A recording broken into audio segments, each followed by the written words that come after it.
السلام علیکم۔ ہمارا پنکچویشن کا ٹاپک چل رہا تھا جس میں ہم نے کیپٹل لیٹرز کو دیکھا تھا پچھلی ویڈیو میں۔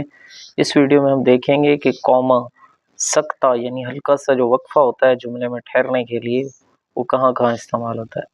الفاظ کی فہرست جدا کرنے کے لیے یعنی لفظوں کو علیحدہ علیحدہ کرنے کے لیے کوماز لگاتے ہیں، لیکن اینڈ سے پہلے کوما نہیں لگاتے۔ تو اس کی کچھ مثالیں دیکھیں۔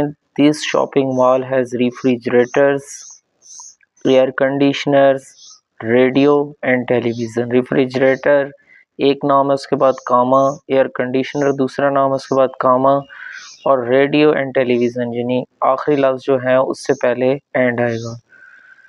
Aslam is a kind comma noble and a brave person. Kind کے بعد کاما اور پھر اس سے اگلا لفظ اور and.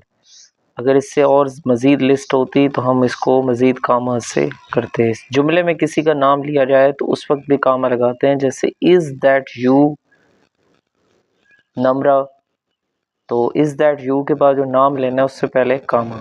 Nasir listen to me carefully اور نام کے بعد کاما۔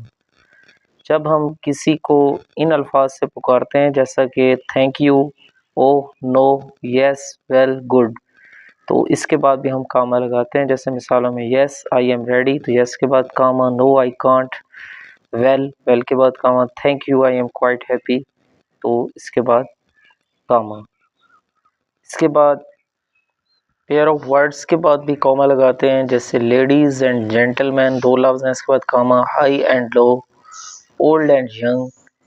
اسی طرح سے رپورٹنگ ورب یعنی جیسے رپورٹڈ اسپیچ وغیرہ جو ہوتی ہے اس کے پہلے شروع میں لفظ کے ساتھ کاما آئے گا، جیسے ہی سیڈ، ادھر ہمارے پاس آئے گا کاما، اس کے بعد اگلی رپورٹڈ اسپیچ جو ہوگی وہ آئے گی۔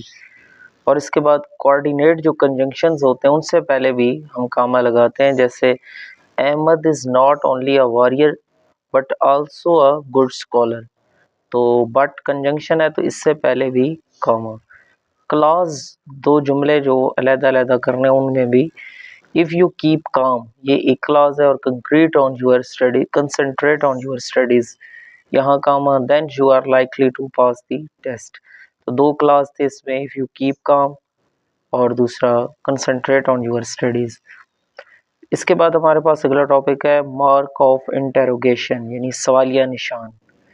سوالیہ جملوں میں آخر میں ہم سوالیہ نشان جیسے what is your name آپ کا نام کیا ہے، are you busy، who is going to London، who are you، ان سب کے آخر میں جو سوالیہ علامت ہے وہ لگائیں گے سوالیہ نشان۔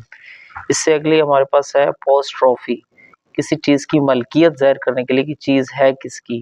احمد's بک احمد کی کتاب، دی اسٹوڈنٹس بکس طالب علموں کی کتابیں۔ احمد ایک نام ہے تو ایک نام کے بعد احمد کوما ایس یہ آئے گا، اور اس کے بعد کوما یہ اپوسٹرافی ہو گئی، اور دی اسٹوڈنٹس بک بہت سارے ہیں تو اس لیے اس کے بعد وہ اپوسٹرافی یوز ہوئی ہے۔ احمد بک میں ایک احمد کی بات اور اسٹوڈنٹس بہت سارے ہیں تو ایس کے بعد کاما۔ اسی طرح سے ہم کچھ کنٹریکشنز لکھتے ہیں شارٹ فارم میں، جیسے آئی ایم تو ایم کو شارٹ فارم میں لکھنے کے لیے ہم اوپر اپوسٹرافی لگاتے ہیں۔ اس طرح دے ہیڈ اس کو شارٹ فارم میں لکھنے کے لیے ہم دے اور اپوسٹرافی ڈی۔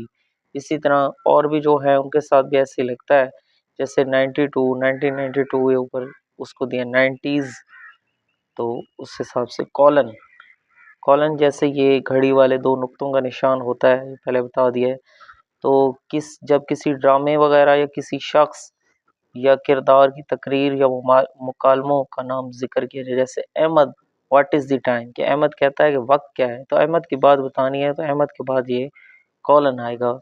اسی طرح تھے احمد اسما اٹ از 5 o'clock تو اسما کی بات بتانی کہ اسما کیا کہتی ہے تو اس کے بعد یہ کالن۔